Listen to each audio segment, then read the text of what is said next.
Hello friends, welcome to run study. आज के इस वीडियो में हम देखने वाले हैं लॉजिकल रीजनिंग के कुछ प्रश्न जो कि आपको केवल 2016 कांस्टेबल भर्ती परीक्षा में देखने को मिलेंगे। इस प्रकार के प्रश्न ना तो 2017 में पूछे गए थे, ना ही आपको किसी बुक में भी देखने को मिलेंगे। पर अगर इस बार आते हैं तो हमें अपने 3 से 4 नंबर सिक्योर करने के लिए इस टाइप के प्रश्नों को देखना बहुत ही जरूरी है। जैसा कि व्यापक को पैटर्न रहता है, अगर एक टाइप के क्वेश्चन पूछे जाते हैं तो उसी टाइप के 3 से 4 क्वेश्चन पूछे जाते हैं। अगर आपको ये लॉजिकल रीजनिंग के क्वेश्चन नहीं बने, अगर गलती से आ गए तो हमारे 3 से 4 नंबर का नुकसान हो सकता है। इसलिए हमें इन क्वेश्चन को करना बहुत ही ज़्यादा आवश्यक है। तो आइए, ऐसे 3 से 4 टाइप के क्वेश्चन बनते हैं तो हम उन पर डिस्कस करेंगे।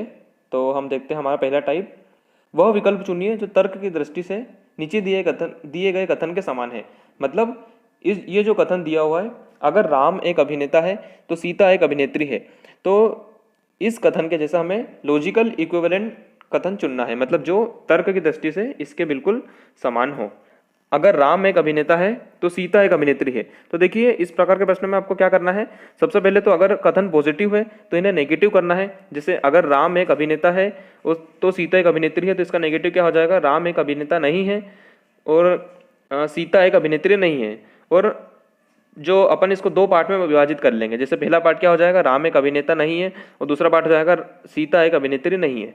तो सेकंड वाले पार्ट को आपको पहले लिख देना है और फर्स्ट वाले पार्ट को बाद में लिख देना है। तो बिना ऑप्शन देखे भी आप इसका आंसर बता सकते हैं कि सीता एक अभिनेत्री नहीं है पहले आएगा, और राम एक अभिनेता नहीं है सेकंड पे आएगा। तो आपको ऑप्शन कहाँ दिख रहा है, जैसे ये रहा थर्ड वाला ऑप्शन, अगर सीता एक अभिनेत्री नहीं है तो राम एक अभिनेता नहीं है। बहुत ही आसान प्रश्न होते हैं। क्या करना है आपको, केवल पीछे से, मतलब सेकंड वाले पार्ट को आगे कर देना है, आगे वाले पार्ट को पीछे कर देना है। और अगर क्वेश्चन हमारा जो कथन दिया हुआ है वो पॉजिटिव हो तो उसे नेगेटिव कर देना है। आइए हम अगला प्रश्न देखते हैं इसी प्रकार का।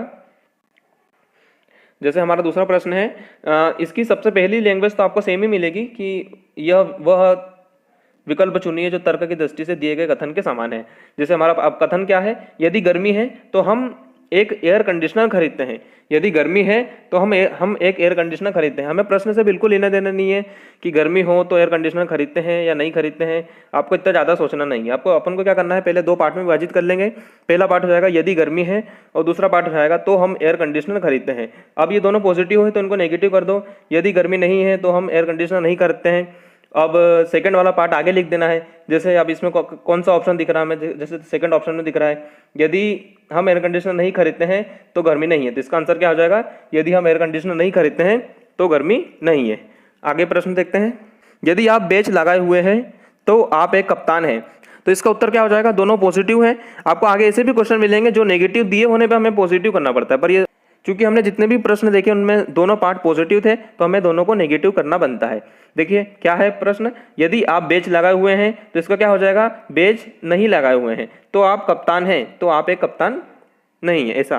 तो आप सेकंड वाले को आगे कर लेना, मतलब कप्तान वाला पार्ट आगे आ जाएगा और बैच वाला पार्ट पीछे चला जाएगा। तो ऐसा कौन सा ऑप्शन दिख रहा है अपन को, सेकंड ऑप्शन में दिख रहा है, यदि आप कप्तान नहीं हैं तो आप बैच नहीं लगाए हैं। यदि आप कप्तान नहीं हैं तो आप बैच नहीं लगाए हैं। लॉजिकल इक्विवेलेंट मतलब इसके तर्क की दृष्टि से समान। हमें ना तो बेच से लेने देना है, ना ही कप्तान से लेने देना है कि मैच होते हैं तो कप्तान बेच लगाते हैं या नहीं लगाते हैं। इतना ज़्यादा अपन को सोचना नहीं है। आगे बढ़ते हैं, अगला प्रश्न देखते हैं। अगला प्रश्न है हमारा, यदि आप बाइक चला रहे हैं तो आपको हेलमेट पहनने की ज़रूरत है। यदि आप बाइक चला रहे हैं तो आपको हेलमेट पहनने की ज़रूरत है। तो इसका क्या हो जाएगा, यदि आप हेलमेट नहीं पहन रहे हैं तो आप बाइक नहीं चला रहे हैं। ये ऑप्शन आपको कहाँ दिख रहा है, दोनों पॉजिटिव थे तो हम इसको पहले नेगेटिव कर देंगे। यदि आप हेलमेट नहीं लगा रहे हैं और आप बाइक नहीं चला रहे हैं, पहले सेकंड वाले पार्ट को आगे लिख देंगे और आगे फर्स्ट वाले पार्ट को बाद में लिख देंगे। तो हमारा आंसर थर्ड वाला ऑप्शन हो जाएगा, यदि आप हेलमेट नहीं पहने हुए हैं तो आप बाइक नहीं चला रहे हैं। फर्स्ट वाला पार्ट जो है वो यदि से ही स्टार्ट होगा और सेकंड वाला पार्ट तो से ही स्टार्ट होगा, मतलब यदि और तो वहीं के वहीं रहेंगे। बस हमें पॉजिटिव कथन को नेगेटिव में बदल देना है और पीछे वाले को आगे और आगे वाले को पीछे लिख देना। बहुत ही सिंपल से प्रश्न होते हैं, ज़्यादा सोचने की जरूरत नहीं है। यदि उसके पास बंदूक है तो वह बॉन्ड है। बॉन्ड, जेम्स बॉन्ड का नाम आपने सुना होगा, 007। यदि उसके पास बंदूक है तो वह बॉन्ड है। तो हमें ना तो बंदूक से लेने देना है, ना ही बॉन्ड 007 से लेने देना है कि जेम्स बॉन्ड बंदूक चलाता है नहीं चलाता है। हमें बस ज़्यादा सोचना नहीं है। अपना कथन पॉजिटिव दिया हुआ है तो इसका लॉजिकल इक्विवेलेंट को क्या होगा, इसका हमने नेगेटिव कर देना है, पीछे वाला आगे कर देना है। तो हमारा आंसर क्या हो जाएगा, बिना ऑप्शन देखे भी आप बता सकते हैं। आपको इतने बड़े बड़े ऑप्शन पढ़ने की जरूरत नहीं है, आपको बस देखना है कि कहाँ नेगेटिव है और पीछे वाला कहाँ आगे दिख रहा है। तो कौन सा अपना आंसर हो जाएगा, पहले ही वाला दिख रहा है। यदि वह बॉन्ड नहीं है तो उसके पास बंदूक नहीं है, तो हमारा आंसर हो जाएगा फर्स्ट ऑप्शन। आगे बढ़ते हैं। इसी प्रकार के प्रश्न आप देख सकते हैं। यदि यह गोलाकार है तो यह एक गेंद है। इस प्रश्न का उत्तर आप मुझे कमेंट बॉक्स में करके बताएंगे, क्योंकि अपन अभी 3 से 4 क्वेश्चन इसी टाइप के देख चुके हैं, तो आपको अभी तक इस प्रकार के क्वेश्चन बनने लग गए होंगे। ठीक है, आगे बढ़ते हैं हम और भी ऐसे क्वेश्चन देखते हैं जिसमें नेगेटिव दिख रहा हो। जैसे ये भी बहुत ही इजी क्वेश्चन है, इसका भी आप मुझे आंसर करके बताएंगे। यदि आप व्यायाम करते हैं तो आप तंदुरुस्त होंगे। इसका आंसर कौन सा होगा आपको बताना है, कमेंट बॉक्स में लिख के। यदि यह एक गाय है तो यह दूध देगी। इसका मैं आपको आंसर बता देता हूँ। यदि यह एक गाय है तो यह दूध देगी। दोनों पॉजिटिव हैं, तो हमें क्या करना है, सबसे पहले नेगेटिव कर देंगे, पॉजिटिव को नेगेटिव कर देंगे। पहले वाला जो पार्ट है वो पीछे आ जाएगा और पीछे वाला पार्ट आगे आ जाएगा। तो क्या हो जाएगा इसका आंसर, यदि यह दूध नहीं देती है तो यह गाय नहीं है। बिल्कुल, यदि यह दूध नहीं देती है तो यह गाय नहीं है, तो इसका आंसर हो जाएगा फर्स्ट ऑप्शन। आगे बढ़ते हैं। यदि आप एक पत्रकार हैं तो आप अच्छा लिख सकते हैं। इसका भी आंसर आप खुद स्वयं ट्राई करें एक बार और मुझे कमेंट बॉक्स में लिख के जरूर बताएं। यदि मेरा छाता ऊपर है तो बारिश हो रही है, क्या हो जाएगा इसका आंसर। यदि बारिश नहीं हो रही है तो मेरा छाता ऊपर नहीं है।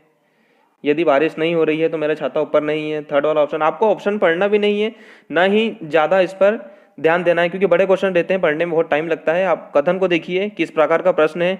अगर आपको लैंग्वेज ये मिलती है कि वह विकल्प चुने जो तर्क की दृष्टि से कथन दिए गए कथन के समान है, मतलब अपन को बस इस कथन का लॉजिकल इक्विवेलेंट बताना है। तो क्या करना है हमें, जो अगर पॉजिटिव दिया होता है तो हम उसको नेगेटिव कर देंगे, पीछे वाला आगे आ जाएगा, और बिना ऑप्शन देखे भी आप इसका आंसर बता सकते हैं। अब जैसे ये क्वेश्चन थोड़ा इंपॉर्टेंट है। अब इसमें क्या प्रश्न है, यदि यह तरल है तो यह ठोस नहीं है। मतलब एक पॉजिटिव है और एक नेगेटिव। हम दो पार्ट में पहले बांट लेंगे। ये वाला फर्स्ट वाला पार्ट पॉजिटिव है और ये वाला पार्ट जो है नेगेटिव है। ठीक है, तो ठोस नहीं है। ठोस नहीं है का क्या हो जाएगा, ठोस है मतलब जो नेगेटिव है उसको पॉजिटिव करना है और जो पॉजिटिव है उसको नेगेटिव करना है और पीछे वाला पार्ट आगे आ जाएगा। तो इसका हमारा आंसर क्या होगा, यदि यह ठोस है तो यह तरल नहीं है। तो आपको कहाँ दिख रही है ऐसी लैंग्वेज, यदि यह ठोस है तो यह तरल नहीं है। बिल्कुल, हमारा आंसर क्या हो जाएगा, सेकंड वाला ऑप्शन, यदि यह ठोस है तो यह तरल नहीं है। आगे बढ़ते हैं। हमारा अगला प्रश्न है, यदि आप शुल्क जमा करेंगे तो आप कक्षा के अंदर जा सकते हैं। ये तो दोनों पॉजिटिव है, तो आप बिल्कुल आसानी से कर सकते हैं। आगे बढ़ते हैं, हम अगला प्रश्न देखते हैं। यदि शाम के 5 बजे हैं तो मैं घर जाऊंगा। तो इसका आंसर मैं आपको बता देता हूँ क्या होगा। यदि शाम को 5 बजे हैं तो मैं घर जाऊंगा। यदि मैं घर नहीं जाऊंगा तो शाम के 5 नहीं बजे हैं। कहाँ दिख रहा है आपको ऐसा आंसर, यदि मैं घर नहीं जाऊंगा तो शाम के 5 नहीं बजे हैं। ठीक है, थोड़ी सी आपको प्रश्न और जो अपन आंसर देंगे उसके लैंग्वेज में परिवर्तन मिल सकता है। बस हमें मेन फोकस रखना है कि अगर आपका कथन पॉजिटिव है तो हमें उसका आंसर जो होगा नेगेटिव में आएगा और पीछे वाला पार्ट आगे आ जाएगा। दो पार्ट में पहले आप विभाजित कर लीजिए, यदि के बाद और तो के बाद वाला। तो हमारा अगला प्रश्न है, यदि आप उसके भाई हैं तो मैं आपको माफ़ कर दूंगा। मतलब यदि आप उसके भाई हैं तो मैं आपको माफ़ कर दूंगा। कथन में दिए गए दोनों जो हमारे पार्ट है वो दोनों पॉजिटिव हैं, तो हम इसको क्या करेंगे, नेगेटिव कर देंगे, पीछे वाला आगे कर देंगे। पीछे वाला आगे कर देंगे, क्या हो जाएगा इसका आंसर, यदि मैं आपको माफ़ नहीं करूं तब आप उसके भाई नहीं हैं। बिल्कुल, यदि मैं आपको माफ़ नहीं करूं तब आप उसके भाई नहीं हैं। आगे बढ़ते हैं। यदि आज शनिवार है तो हम कल फिल्म देखने जाएंगे। बहुत ही आसान प्रश्न है, आप कर सकते हैं। दोनों पॉजिटिव दिए हुए हैं, दोनों को नेगेटिव करके। यदि यह गर्म है तो इसे पीना मुश्किल है। बिल्कुल आप कर लेंगे। यदि हड़ताल है तो सभी दुकानें बंद रहेंगी। क्या हो जाएगा इसका आंसर, आप मुझे कमेंट बॉक्स में लिख के जरूर बताएं। तो आइए अब इसका हम सेकंड टाइप के प्रश्न देखते हैं, जिसमें प्रश्न की लैंग्वेज इस प्रकार होती है कि यह सत्य नहीं है। मतलब जो हमारा प्रश्न है वो कैसे स्टार्ट होगा, यह सत्य नहीं है। यह सत्य नहीं है कि अलेक्जेंडर और हिटलर दोनों अधिनायक है। ना तो आपको अलेक्जेंडर याद करना है, ना ही हिटलर से कोई लेना देना है। हमें बस इस प्रश्न की लैंग्वेज को देखना है और इसके कथन के लॉजिकल इक्विवेलेंट, मतलब इसमें तर्क की दृष्टि से समान कथन को देखना है। तो यह सत्य नहीं है कि अलेक्जेंडर और हिटलर दोनों ही अधिनायक है। तो इसके दो ऑप्शन हो सकते हैं। मतलब इसमें एक तो हमारा ये याद रखना है कि इसमें जो हमारा आंसर आएगा वो या में आएगा। तो इसमें तो बहुत ही देखो आसान है कि एक ही ऐसा ऑप्शन है जैसे हमें याद दिख रहा है, तो इसका आंसर तो सेकंड ऑप्शन हो जाएगा। पर मैं इसको बताता हूँ कि इसके दो आंसर हो सकते हैं, कि नेगेटिव वाला भी आंसर हो सकता है और पॉजिटिव वाला भी आंसर हो सकता है। जैसे यह सत्य नहीं है कि अलेक्जेंडर और हिटलर दोनों अधिनायक है, मतलब दोनों अधिनायक नहीं है। अलेक्जेंडर एक अधिनायक नहीं है या हिटलर एक अधिनायक नहीं है। ठीक है। और ऐसा भी हो सकता है कि अलेक्जेंडर एक अधिनायक है या हिटलर एक अधिनायक है, ठीक है। प्रश्न की लैंग्वेज इस प्रकार मिलेगी, दिया गया कथन क्या रहेगा, यह सत्य नहीं है कि अलेक्जेंडर और हिटलर दोनों अधिनायक हैं, मतलब दोनों एक साथ अधिनायक नहीं हो सकते हैं, इनमें से कोई भी एक अधिनायक होगा तो दूसरा अधिनायक नहीं होगा। तो इसका आंसर क्या होगा, इसका आंसर आएगा या में आएगा। तो अलेक्जेंडर एक अधिनायक नहीं है या हिटलर एक अधिनायक नहीं है, ठीक है। आइए हम एक और प्रश्न को करके देखते हैं। यह सत्य नहीं है कि कविता और सविता दोनों ही MBA अभ्यर्थी हैं, मतलब यह सत्य नहीं है कि कविता और सविता दोनों ही MBA अभ्यर्थी नहीं है, कोई इनमें से कोई एक हो सकती है या इनमें से कोई एक नहीं हो सकती है, ठीक है। दोनों ही बातें सेम है, तो इसका आंसर पॉजिटिव भी हो सकता है और नेगेटिव भी हो सकता है। देखिए हमें ऑप्शन कैसे दिए हैं, कविता एक MBA की अभ्यर्थी नहीं है या सविता एक MBA की अभ्यर्थी नहीं है, जी बिल्कुल। यह हमें भी आंसर दिया है और दोनों ही हमारे नेगेटिव दिए हैं, तो बिल्कुल इसका आंसर क्या हो जाएगा, कविता एक MBA अभ्यर्थी नहीं है या सविता एक MBA अभ्यर्थी नहीं है, मतलब दोनों में से कोई भी एक नहीं होगी, ऑटोमेटिकली दूसरे अभ्यर्थी हो जाएगी, दोनों एक साथ में अभ्यर्थी नहीं हो सकती है MBA की। आगे बढ़ते हैं, हमारा अगला प्रश्न देखते हैं।